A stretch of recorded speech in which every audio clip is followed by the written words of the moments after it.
Welcome, dear readers. You're listening to Time to Read, a Winnipeg Public Library podcast book club. We're recording today from the Millennium Library in Winnipeg, Manitoba, Canada, which is within Treaty 1 territory, the traditional lands of the Anishinaabe, Ininew, and Dakota peoples, and in the National Homeland of the Red River Métis. Our drinking water comes from Shoal Lake 40 First Nation in Treaty 3 territory.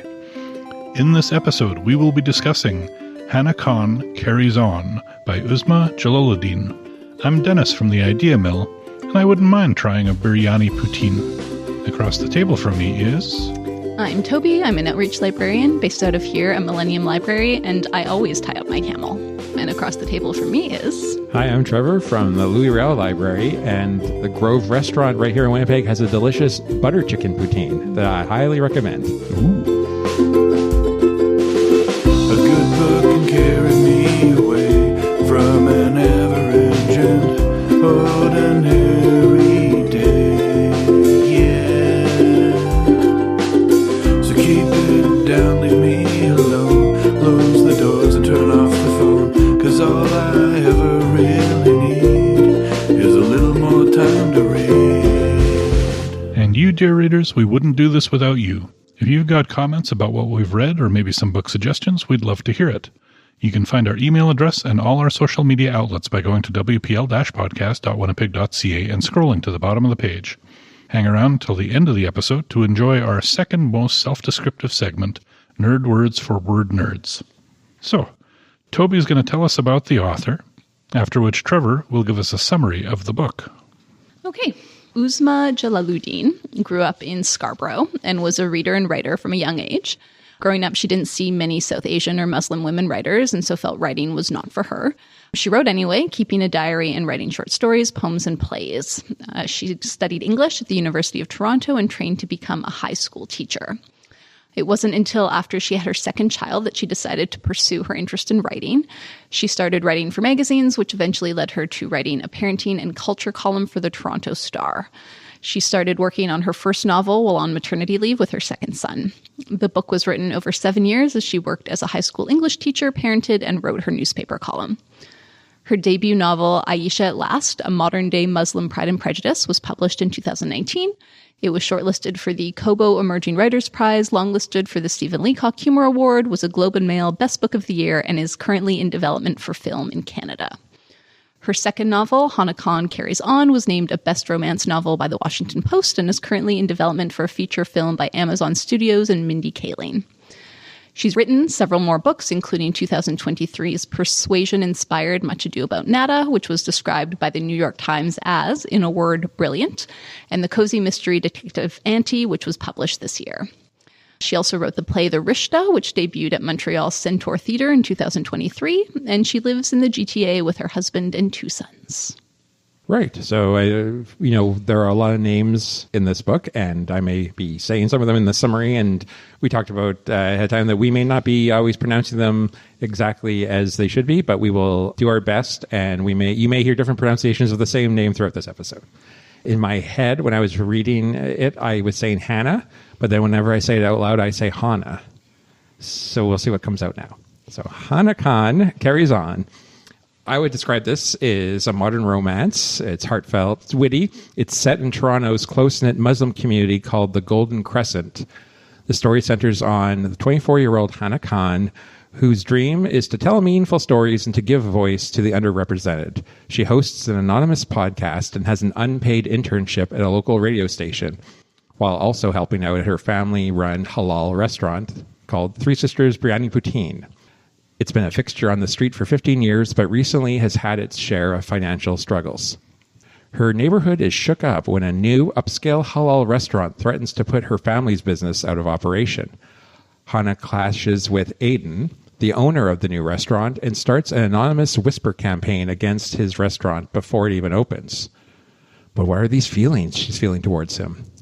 She has an anonymous online pal who is a listener to her podcast with whom she has a good banter and chemistry and opens up to them about her problems in a way that Hana feels like she can't with people in her real life. The annual neighborhood street festival is around the corner, where everything comes to a head. Secrets are revealed, surprising alliances are formed, and Hana must learn what it means to stand up for her family and community. And through it all, she carries on. So, what How are your did you opening feel comments? about the book? I was going to beat you to the how did you find this book, or how did you feel like this book, or whatever, because this is, my choice, my kind of book. So This is the segment of the podcast we call the most disorganized and awkward moment. Yes. Yeah. And we love it. Our Yep. listeners have told us this is their favorite part. Have they? No. So you would rather start with my opinion today? I'm curious how you both felt about it. Well, I will say that this book to me came across as kind of two books. There was the romance part, and like the first half of the book felt to me like it was mostly that, and I wasn't enjoying that. I was finding it quite tedious. I was having trouble making progress in the book. And I hate to say it this way, but it started to get better around the time the hate crime started. Because the romancy parts with the, like, I guess we're supposed to know, the reader knows ahead of time that obviously Aiden is the Stanley character that she's talking to, and that... I mean, you would think it was obvious, but Did you not realize that, No, Trevor? I definitely realized it. But what I read several reviews on Goodreads where people were saying what an amazing surprise that was. Really? Oh, wow. And I think even like in the description that I read somewhere, it kind of like spoiled, if you want to call it spoiling. It wasn't spoiled at all. was If anything, super obvious. It was so obvious that I thought that the twist was going to be that Aiden wasn't Stanley P. I thought, okay, it's going to be a little bait and switch where they're totally leaning on it can't be this. And then when it was obviously revealed at the end that spoilers, yes, then I just thought, boy, that was really a lot of work for nothing. Yeah, and that plot contrivance has been used in other books better, and so with that kind of, that whole first part, it was a little painful in some ways to read, but I felt like after the hate crime and it started to be a lot more about community. I know community was part of it early on too, but it started to be a lot more about the community and about the interactions, the social media stuff, the people protesting in your community type of thing.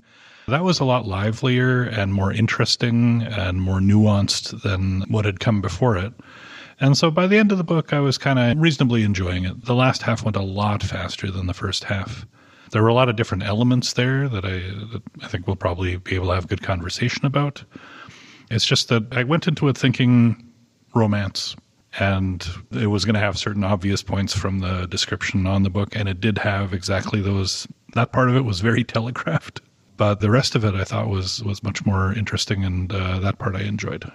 So you enjoyed the modern, but not the romance. If this was a modern romance, romance isn't my genre, but other romances that we've read for the podcast were a lot more interesting throughout. And this one, I just felt also I never really saw the connection between the two of them. Like, right from the beginning, they're acting like, oh, my heart quickens a little bit for some reason. It's like, but I wasn't feeling it. Like it didn't come through very well for me. That was a bit stiff. And at one point, I think Hana said something like, it seems like there's some force just drawing us together. And I said, yeah, that's the plot. Anyway, yeah. So, you know what? I really enjoyed this book. When I was reading it, there were two authors that sort of came to mind that if they were to collaborate on a book, which, as you know, I hate the idea of two authors working on a book together, but if two authors did, it would be Gordon Corman and Rainbow Rowell. I felt like the best of those two authors. I felt like the sensibilities in this novel were taken from really the DNA from those two authors. The sort of the unabashedly Canadian kind of goofy humor from Gordon Corman, and then the sort of the romance and the feeling that these are just real people living in a real world from Rainbow Rowell. I thought it was delightful. I enjoyed Hana as a character. It was interesting to read a story where the main character is Muslim and that it is a huge part of her identity, but that's not the point of the story. There's more to it. I mean, my biggest complaint, I would say, about this book is that, kind of like what Dennis was saying, that it was sort of advertised as like a remake of You've Got Mail. And as soon as I heard that, then I was like, well, okay, then like we know what's going to happen. And any of those types of sort of tensions in the plot, where it was just tedious. You're just waiting for them to happen. But despite that, I enjoyed the characters. I enjoyed the family. And yeah, there's a lot we can unpack with this, like her life, whether it's the relationship with her family, with her relationship with her internship at work, the way the community is portrayed, as well as, the actual romance, which this would want you to believe is the main part. But it really is just one of many aspects of this book that we could probably talk about. I liked it. I wasn't crazy about it. I mean, I think I enjoy a romance. I enjoy like contemporary fiction like this, but they're not kind of my bread and butter. Like I like literary fiction. I like a book that kind of transports me and that I learn something from and that I want to quote to other people. This is like a snack, and it's nice and enjoyable and it's refreshing, but it's not going to change my life. And I don't think it will necessarily change anyone's life. I don't think it's a romance. I mean, it's not classified as such in our collection, but I think like the romance is not the main plot here. It's just one plot of many different ones. And I don't think it's the focus. And there's also like, there's no sex. There's no sex on the page. There's no sex off the page. There's none. And there are some like sexy moments where it was exciting, but I don't think this is a romance. Yeah, that's a really good point. There really wasn't any heart quickening text at all, was it? There was a few moments where it's like, ooh, that was good. But yeah, not a lot. I think there's the concept of like open door romance and closed door romance where like the action happens off the page. Kind of like a cozy romance? I guess. But like in this book, there's not even that, like these characters are not having sex and like on or off the page. I mean, they will eventually, I guess, but. Yeah, I guess I hadn't really considered that aspect of calling it a romance because I hadn't assumed that romances required sex. Yeah, I don't know if they do. Yeah, because there's a lot of cleaner romances or chaste romances, especially the what they sometimes call the bonnet romances, where it's like Amish related. Those are the Brides of Lancaster County. I mean, someone might have told me that with the series. Yeah, but I mean... But like it started with romantic tension, sort of, with the, the person you don't know who's like a remote person, and then it ends with a couple falling in love who had disliked each other. So it has many of the tropes of a romance. Yeah, the enemies to lovers. The enemies to lovers. Yeah, and you said you were kind of disappointed because if it's a remake of You've Got Mail, we know how it ends, but that's another theme or trope of romance, happily ever after. That's true. And You Got Mail is a remake of a remake. Oh, is it? Yeah, there's an older movie, I think with Spencer Tracy. I have to look that up. I thought it was based on the book The Shop Around the Corner. Right. That was also a movie, though.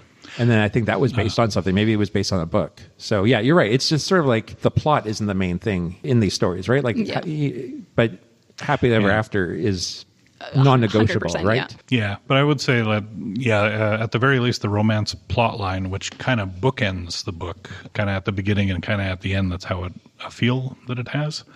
But it's also the least interesting part of the book. The stuff in the middle is much more interesting. It's like bland bread in a sandwich, Yeah. It's like the romance kind of structure, but she hangs all kinds of interesting clothes on it that are way more interesting than what's underneath it. And would you say like it would be closer to almost like a romantic comedy? Right, in a lot of romantic comedy movies, there isn't sort of maybe explicit sex scenes. If there's sex, it's kind of played for laughs, and there are lots of sort of comedies maybe where there isn't any like PG comedies, right? Yeah, but again, the middle part of the book doesn't really fit the comedy scheme, aside from Rashid being slightly humorous throughout. Right, the middle part of it is much more family drama. Mm-hmm. And racism and dealing with Islamophobia and a lot of those heavier themes. Yeah, the immigrant experience, the low-key obstacles to pretty much everything. That was much more interesting stuff than the romance plot. Yeah. What about all the food? I felt like this book really excelled in describing food, talking about food. I really wanted Indian food every time I read about like the spices and the fragrance and the chilies and all of that. It reminded me I hadn't eaten a lot of Indian food recently. I used to, at the food court, there is an Indian place I used to go to all the time. So, when my wife lived in the West End, there were a couple of Indian places there we would go to regularly. missing that chicken korma and Yeah, you're right. The food is like another character in the book because there's so many scenes that revolve around eating or discussing, not only because of the fact that there are two restaurants that figure prominently in the plot, but, gatherings and, who gathers around a table, but family. And and those scenes Aiden's were memories of his mother being very closely tied to her food and Hana's as well. Yeah, and then tasting the food at Hana's family's restaurant reminded her was a deep connection, and that's a big part of it I hadn't thought of till now. Yeah, the majority theme for the novel seemed to be family. That was central to pretty much everything. It's always interesting reading about families from different cultures because the way they interact is very different from how my family interacted growing up or when we would go to visit or things like that. But also I'm in a position where I'm an immigrant. The majority of my family numerically is in another country and we don't talk a lot. So when the auntie, can't remember her name right now. Kala? Yeah. When she was saying, that her ties to her friend were stronger than her ties to her family because, they're an ocean away. Like, it's a long distance. And I felt that because of the way my own family is spread out over such a long distance. So one of the things that got me in this book, whenever I'm reading a book and there's something that's really, really, really unlikely, I don't know whether to, it depends on the tone of the book. If something is kind of a wacky, humorous type of book, then big coincidences are kind of par for the course. If something's more serious, then you have to be very careful about big coincidences. And this book had a massive coincidence that it just so happened that this person that Hana is getting feelings for and is also the mystery person she's been talking to online for a long period of time and is coming to set up a restaurant right on her street. That's already quite a coincidence. And then she just happens to be related to someone who is friends with the mother of this person also. That's like two really big coincidences in a row, and the whole thing hinges on that. Yeah, I agree. And I found that scene near the end, the meeting at the Business Owners Association, where it's revealed that this woman is Aiden's mother, and everyone else gets it but him. And then it's somehow Hana's responsibility to tell him. I found that very clunky. Yeah. He's at this meeting, as is Hana and the aunt and Aiden's mother. And everyone somehow realizes, oh my God, this woman is his mother. But he doesn't realize it. Yeah, I wasn't clear on that. I thought something more was going to happen. It was like the aunt was sort of using Aiden's mom as a bargaining chip for the dad, right? As if to say, back off or else I'm going to reveal. But everyone kind of knew, and it was... Except for Aiden, who didn't pick up on any of that. Yeah. But also, right after that, he disappeared and wouldn't contact Hana again. But he still sent messages as Stanley P. Yes. Yeah. But also, at that point, I had assumed that he had realized what was happening and he needed that time to process. But then it turns out, no, wasn't connected at all. That was a bit confusing. Yeah, the fact that he was gone just kind of was. It felt like a very sort of obvious plot device to ratchet up the tension a bit. That when she's kind of figured things out, but now he's not there, and the festival's about to happen. And we read an article recently talking about how there are some publishers really go out of their way to, and this was a few years old, so I don't know how accurate it is now, but to name books in a certain way, like a person's name does something. And we read one a couple of years ago on the podcast, Evie Drake Starts Over, I think it was called. Yep. And this one, of course, Hana Khan Carries On. And this publisher was saying it's a very obvious attempt to try to draw people in and to show that it's a female centered character in the book. I'm wondering if this really would have been the author's original title. It feels like the title would suggest that it's all about Hana. And what we've been saying is that it's really about the community. I mean, she is the main character, but it does kind of, I don't know. Yeah, it could have had many different titles. I think covers are really they tell us a lot about a book, the title, but also the image. And even without the title on here, we can tell what kind of book this is. Yeah, and publishers train us to recognize these things too, right? Mm-hmm. Yeah. Dennis has no thoughts about this. The cover and the colors and stuff just suggest this is a novel aimed at women versus aimed at men, as far as I can tell. Yes, for sure. But I don't know that it tells you that much aside from that. Like, I hate to use the term like chick lit. Women's fiction. Yeah, but that's a term that I've heard a lot. Yeah, you know. Yeah. It's kind of like when you see books that are obviously intended for men because they have like a rugged-looking person on the cover with like a weapon of some sort. Or a warship. Yeah. Yeah. Something like that. It's very stereotypical and meant to target a certain audience. But yeah, I don't know. I know that they have to do this for marketing purposes. It's a little frustrating sometimes being segmented in certain ways. And here are the colors of your book, and here are the colors of your book. And these are the fonts we're going to use. And, you know. Yeah, I mean, it's all about marketing and selling copies, right? Yeah. Yeah. I guess the other big aspect of the book that we could talk about is about halfway through, Hana and Aiden and Rashid are going to a baseball game in downtown Toronto. And they are aggressively harassed and assaulted. A lot of anti-Muslim rhetoric thrown at them. So a hate crime right on the street. Their initial response is to kind of not talk about it. Like Hannah especially doesn't want to like make a big deal out of this, just kind of get past it. And Rashid especially seems like, this doesn't bother me at all. Things are much worse in India, et cetera, et cetera. And then Rashid posts a video of it online, making it like a viral thing that suddenly causes a lot of reaction. How did you feel about that segment of the story? I mean, I bought it in that it seemed very much like something that could happen, especially in the moment Hana sees people watching and not helping. And I can see that actually being the case.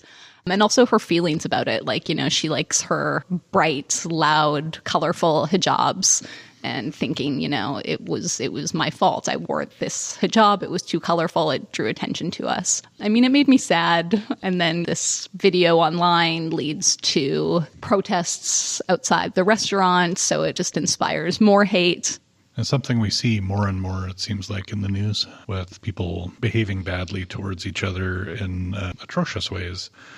And it blowing up into a situation where it's just individual people and something that happens to them, and suddenly it becomes really big and you have a lot of eyes on you, and it's symbolic of something. So it's not like about you as a person anymore either. It's like you as a symbol. You know, like the rhetoric that the guys in the white power shirts were yelling at them, accusing them of things that weren't at all related to them as individuals or anything that they had done, but just choosing them as a symbol of all Muslims, all immigrants, all people of color, and just throwing whatever angry feelings that they had at this particular person. I think it almost felt, I don't know, it felt like it downplayed a little bit of how disruptive that might be to their lives. Because it was like, you know, they did talk about it a bunch, but in the end, it was just a couple of incidents that played in, and it felt like maybe there would have been more. I don't know. So where it happened in the book, it was about halfway through, would you say? So to me, it felt like it was a real turning point in the book, because at that point, that's when Hana started to see Aiden in a slightly different light. Like, rather than enemies, they were sort of on the same side, and she saw that he had sort of a kind, he was worried about her, made sure she was okay. You know, she fell asleep on his shoulder on the cab ride home from the baseball game. So I felt like that scene really served a couple of purposes. It kind of reoriented Hana's position on Aiden and for the second half of the book. But it also then, you know, really injected a bit of, you know, realism into this world that then, of course, plays out throughout the second half of the book, where the video, like you were saying, Dennis, creates much more interest and widespread than it would have if the incident had just happened when it happened, and it led to the large protest at the very end of the novel too, at the climax at the street festival. So yeah, I think it had a place. I didn't feel out of place in the book. And if anything, it was a catalyst to the plot that kind of moved things forward to the end. You guys have any thoughts on Hana's relationship at the radio station, the internship, and how that all played out with, I think it was Thomas was her co-intern who was sort of like a frenemy. Mm-hmm.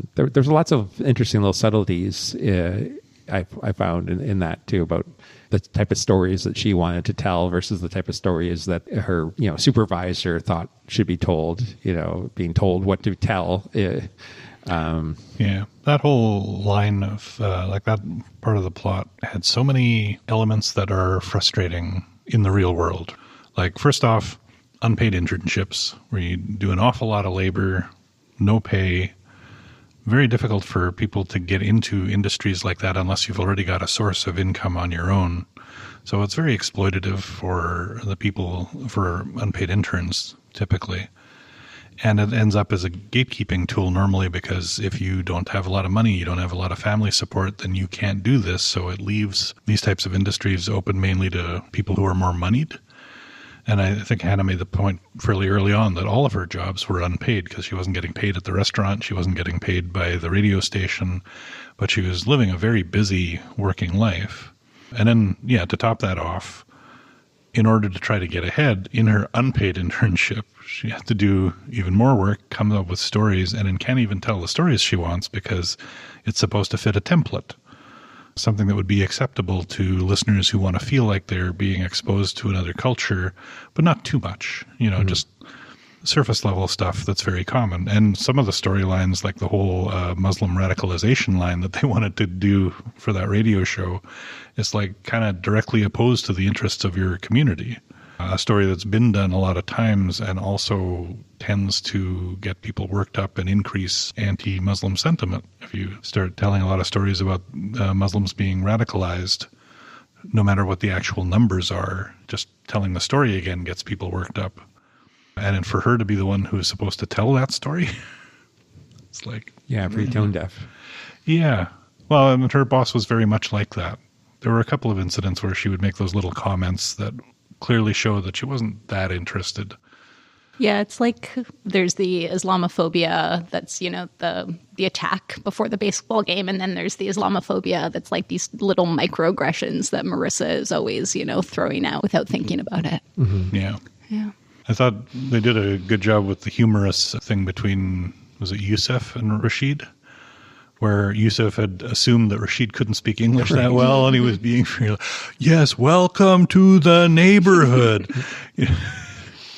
And that's, in a situation where you wouldn't have expected that necessarily, but also Rashid's reaction by dressing up as a Mughal prince just to drive the point home. I mean, we all love Rashid, right? Well, No? I thought he was very charming. Yeah, he was a little much, though, like 18 years old, but bringing all the wisdom, bringing all the experience. He's doing this, doing that. He's telling everyone to calm down. He's buying the restaurant at the end. Yeah. Okay, that's a lot on the shoulders of this one 18-year-old who plays pretty good baseball, Well, his family might be in the mafia. Yeah. Just kind of left hanging there as a maybe, who knows? Yeah. No, we're just accountants. This is the accounting world in India. I think that was the other thing that got me about the coincidence of the connections between Aidan and Hana's family. It's like, it almost makes it seem like India is this really small place where everybody knows everybody. I mean, India is massive, but the Muslim population in India is not as big as the Hindu population. Relatively speaking, there's still millions a lot of people. Yeah. That's something that I'm trying to think of how to phrase this. When I think of Muslim people, I think of the Middle East. I liked having the perspective of Muslim people from India. It was just like them cooking Indian food, and it was just a new way of thinking of this culture for me. Yeah. and not always setting up stereotypes within breaking them. Like we talked about Rashid being a huge baseball fan. Now you would think someone from India might be into cricket, say, or soccer, but he loved baseball. And there is a small baseball community in India, so it's not that far-fetched. But the fact that he was so into a game that you don't associate with that country was just another fun part of his kind of character, I thought. At the back of the book that I read, there were book club questions as well. I don't think No, I don't think I have them. Yours didn't have? Okay. No. And one of them was about the different kinds of love or romance that they were talking about in the book. So like Hana and Aiden kind of have that meet, fall in love type thing. Hana's parents had an arranged marriage. And I think they talked about how, it was arranged and then they fell in love with each other over time. Didn't make too big a deal of it in the book. And then, of course, the Rashid, the hopeless romantic kind of half creepy stalker. Yeah, that was another storyline that I didn't quite get because Rashid was into, what was her name? Zulfa. Yeah. Even though she was like fake engaged to Aiden, which he didn't know about. But then at one point it's like, oh, he'll be disappointed that she's really engaged to this other guy. That was confusing. I don't find that type of behavior that funny. That's part of what takes away some of Rashid's shine for me is that, sometimes he's funny, but also sometimes like, dude, like... Like she's taken back off, sort of? It's like, yeah. I know he's supposed to be the young, enthusiastic... It might have been more cute if he was like 10 years old or something and like infatuated, like it was somebody, but he's 18, I mean, that character is described as extremely beautiful, so maybe it's just like we need someone to fall for her because her hair is always immaculate and her makeup looks great and she's always well dressed. Yeah, I always imagine kind of like if it was a movie, every time she was there, like it would go into slow motion and there would be like a fan off screen kind of blowing so that her robes and everything, it would be kind of something like that. Yeah. But anyway, they showed a few different ways that relationships can develop. And Lily and Yusef, too. They Interracial and... Yeah. And Fazila and Fahim. Fazila is the sister. Right. And they're a love match, I believe. A love match? Yeah, like they fell in love. They weren't like set up. Oh, yes. Yeah. Yeah, an interesting little commentary, too, because Hana's sister, she was a...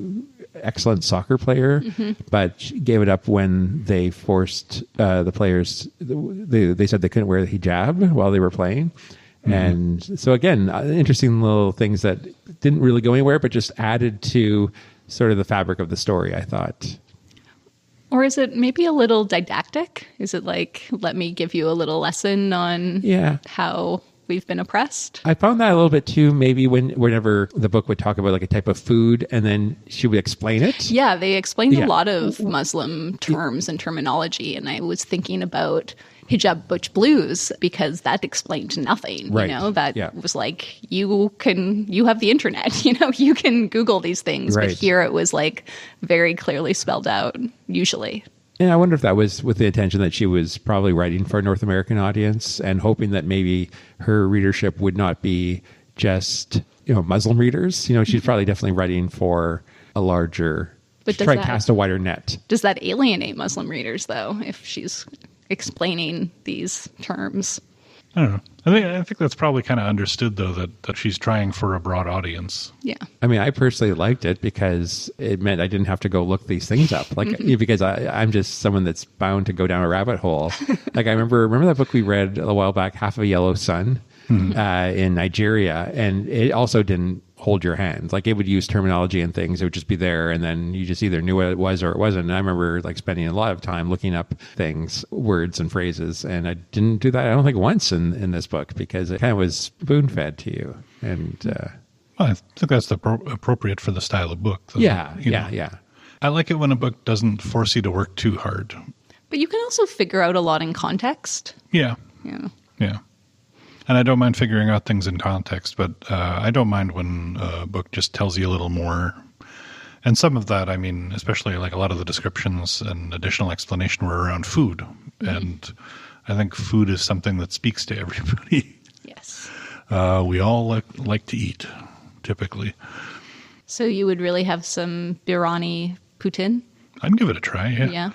I went to one of those food fest things years ago, and there was a food truck that had Mennonite poutine, where Is there, it like, was sausage on it or something? It had farmer sausage. It had schmontvat, which is like a white sauce. Okay. Yeah, and fries. And so instead of the regular gravy, and it had cheese curds. Instead of the regular gravy, it had white sauce and farmer sausage. And I don't remember anything. It's been a number of years, but I'm always willing to try different mashups of food. Mm-hmm.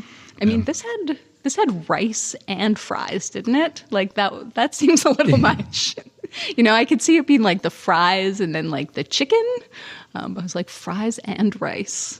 Or if you just had the rice and then had like, cheese curds or something, like mash it a different way. But yeah, that's a lot of lots of where's those going? I mean, I'm sure it'd be Carbs? delicious. Oh yeah. Well, Yeah. I kind of feel like poutine is not a moderate food, That's Yes. right? It's normally like a load of fatty fried fries and gravy and cheese curds. Like, this is not moderate in any means. So just adding a bunch of rice and other stuff to it, why not? How would you eat it? You need like a fork, I guess, huh? Because I just Yeah, picture that's like typically how I eat rice and poutine. fries. It'd be a little hard to dig in. Well, you need a fork for poutine Yeah, I guess anyway, so. right? How would you eat biryani normally? Wouldn't that be with a fork as well? Yeah. Yeah. Yeah. Not to buzzmarket the Grove restaurant again. I'll mention them at the top of the episode, but their butter chicken poutine is fries and the sauce you would have with butter chicken. So like a tomato creamy sauce with cheese curds, and for extra you could add chicken. So the butter chicken poutine doesn't come with chicken. Exactly. And so whenever if the server is always a little apologetic and say, oh, if you actually want, chicken, it's an extra cost or whatever. But I never get with chicken. Okay. It's just delicious the way it is. Okay. Yeah. Noted. Okay, well, are there any other comments we would like to make on the book before we move on to the next segment? I mean, we kind of talked about this, and I mean, it's not necessarily a big discussion, but the Stanley P. Aiden reveal was so anticlimactic. Yeah. Yeah. I mean, we all knew it was him from the start, but like I wanted more from the reveal. Yeah. And it was like, oh, it's a picture of him in front of his restaurant. Oh my God, it's him. Yeah, Right. And you already knew he was going to post that picture because Yeah. he said he was going to have a picture of his big project, and you're like, okay, it's going to be him in front of the restaurant. Maybe for extra sass, it might be a selfie with him and Hana. Yeah. Right. Like she could have done more. I mean, the only thing that was kind of fun about that was that she realized from the photo that he was actually back in town because in the back of the picture, all the stuff for the festival was there. So that was a surprise, I guess. Yeah. That he was there. But yeah, I agree with you guys. It was like being taken on like a 3 or 4 mile hike into the desert just to be shown a turd. Well, I wouldn't go that far. Yeah. It was kind of like, okay, I got to wrap up that storyline. So here you go. Yeah, like I feel like, I enjoyed the book, but I feel like maybe you don't have to be so beholden to the original source material. Like, that movie is not very good anyway. Well, I mean, I've never seen it. Oh, it's not like, even for its time, it's kind of boring. It's very long and and you just wait. You wait for the reveal that I think Tom Hanks and Meg Ryan have been, emailing or texting or chatting, whatever they were doing all along. And I think that's why I never saw it, because I read the description. I think literally in the description it gave away what was going on, in like a paragraph review in the paper. I was like, I don't want to see that. I mean, who wants to sit through 3 hours or 2 hours of this? And again, I was surprised on Goodreads how many people honestly said, wow, did not see that twist coming at the end, and what a fantastic reveal. And I'm like, okay. I mean, it worked for some people, I guess, but are we just too sophisticated, the three of us? Trevor Lockhart is very smart. We're all very smart. We are. And sometimes it works against us because we can't enjoy a book. If we were three dummies, we might have been like, whoa, that was did you see it coming? I didn't see it coming. But we all saw it coming. I'm not that smart, and I You still saw it coming. Yeah, I'm having one of those days where I feel like an idiot, so I won't be calling myself smart today. Okay, so overall, though, we enjoyed it. Yeah. A fun book. Yeah. Don't go in with super high expectations, but If you're looking for a snack, yeah. If you're looking for a snack that doesn't have any actual cheese curds. Yeah, and if you're struggling with the first half, it does get better. You know, it's the interesting part is in the second half of the book, in my opinion. Okay, so let's move on to our next segment, which is our most self-explanatory segment. Can you tell me a book I would also like? I can go. My coworker found out we were reading this book, and she came to chat with me because she had also read this book, and she liked it. And she particularly likes books with family-run businesses. This is something she's really into. And so we were talking more about books with family-run businesses, and the book The Heaven and Earth Grocery Store came up. Have either of you read that? Nope. It's by James McBride, and obviously it features a family-run business. Here it's the titular named Heaven and Earth Grocery Store. James McBride is a pretty well-known American writer, and it's the first book I read by him. It's set in small town in Pennsylvania in the 1920s and 30s, and it follows residents of Chicken Hill, which is a poor community of Jewish and Black families who rely on each other in a world where both groups are heavily discriminated against. You know, this is the kind of town where the local doctor proudly marches with the Ku Klux Klan. And there's a character named Chona, and she runs the Heaven and Earth Grocery Store, and her husband, Moishi, owns a theater and is controversially the first theater owner to bring in Black musicians. The state comes looking for a deaf Black child who's part of this community, claiming he needs to be institutionalized, and the Chicken Hill residents come together to keep him safe. And it's a beautiful book. It's full of humanity, you know, really talks about the struggle of people who are on the margins of white Christian America, which is also part of this book, you know, except it's present day Canada. And it was one of the best books I read last year. So that is The Heaven and Earth Grocery Store by James McBride. I am going to recommend a comic book series written by G. Wilson Willow, and it is the most recent incarnation of Miss Marvel. Miss Marvel is a character that has had four, I think, characters with that title throughout the last 50 years of Marvel Comics. But about 10 years ago, a character whose name is Kamala Khan was created. She's a teenager. She's Muslim living in Jersey City.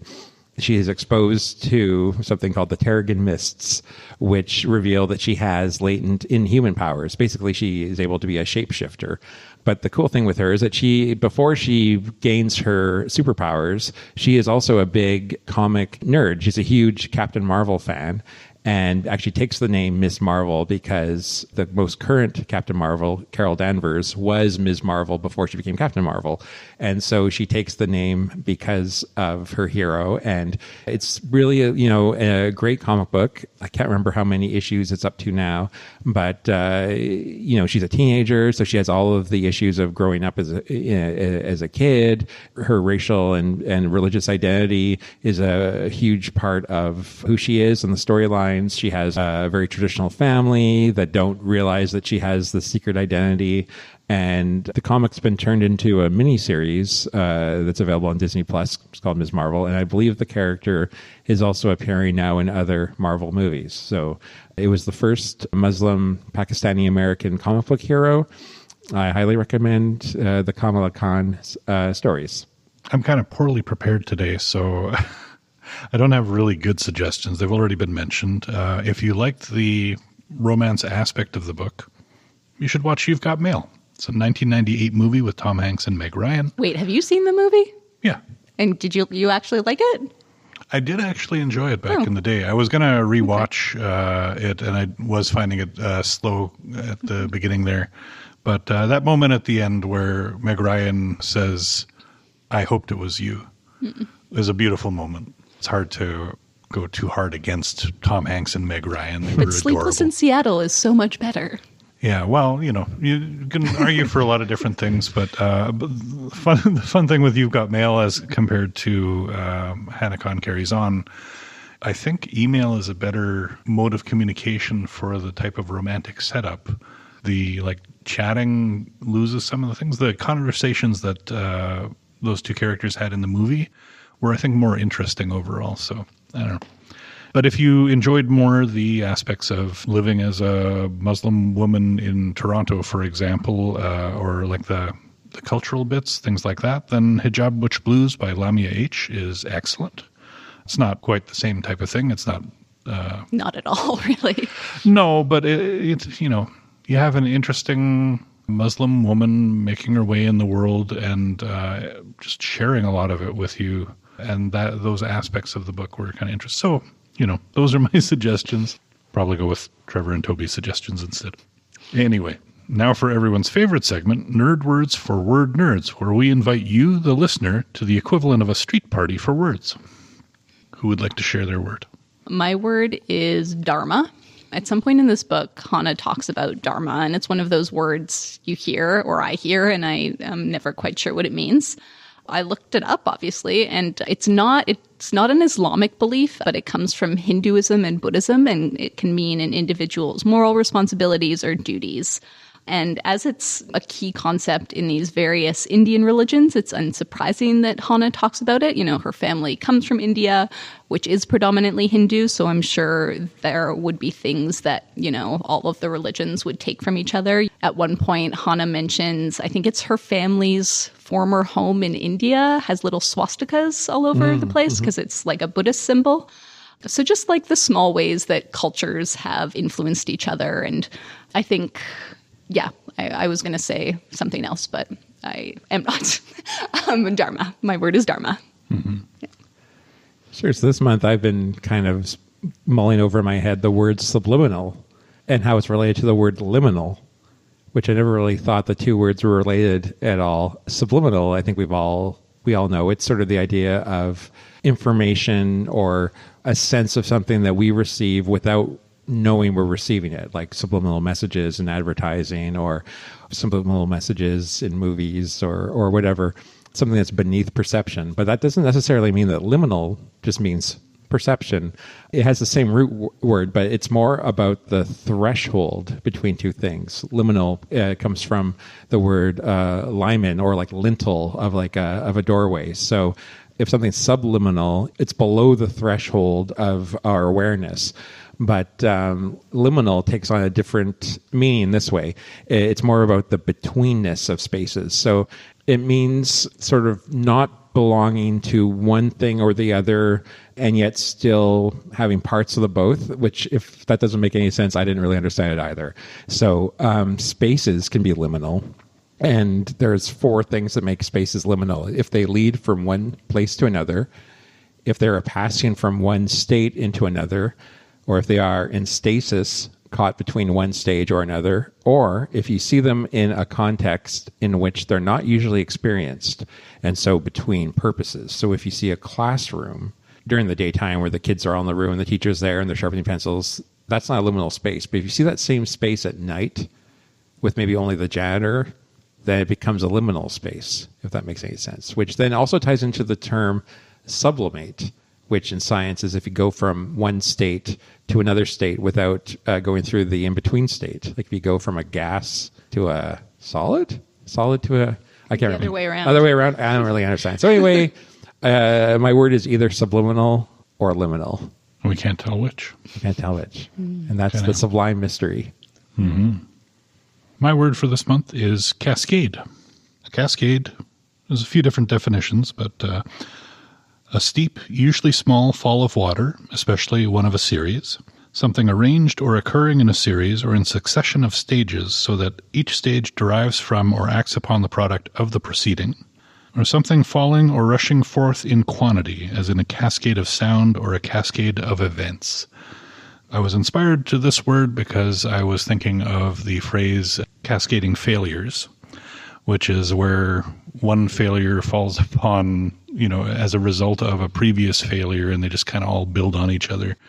And I say this because I had to take my car to the garage this morning and thinking it was one problem, and it turns out there's a different problem, and it may lead to a few more.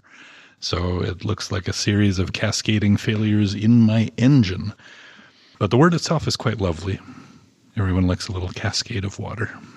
So cascade. Also the dish soap. You know the brand? There's a dish soap called Cascade. I haven't thought of that in a long time. Do they still sell Cascade? I think so. Okay. Okay, so unfortunately, that is all the time we have for this month. Thank you so much for joining us, dear readers. For our next episode, we're going to read and discuss 10 minutes, 38 seconds in the Strange World by Elaf Shafak. In the first minute following her death, Tequila Leila's consciousness began to ebb, slowly and steadily, like a tide receding from the shore. Her brain cells, having run out of blood, were now completely deprived of oxygen, but they did not shut down, not right away. For Leila, each minute after her death brings a sensuous memory, a taste of spiced goat stew, sacrificed by her father to celebrate the long-awaited birth of a son. The sight of bubbling vats of lemon and sugar, which the women use to wax their legs while the men attend mosque. The scent of cardamom coffee that Leila shares with a handsome student in the brothel where she works. Each memory, too, recalls the friends she made at each key moment in her life, friends who are now desperately trying to find her. Have comments or book suggestions for us? Send us an email. You can find all of our contact info at the bottom of the page at wpl-podcast.winnipeg.ca. You can also find all our past episodes there too. If you haven't already, subscribe to Time to Read on your favorite podcasting service. Maybe leave us a review. Tell your book-loving friends about us too. And until next time, make sure you find Time to Read.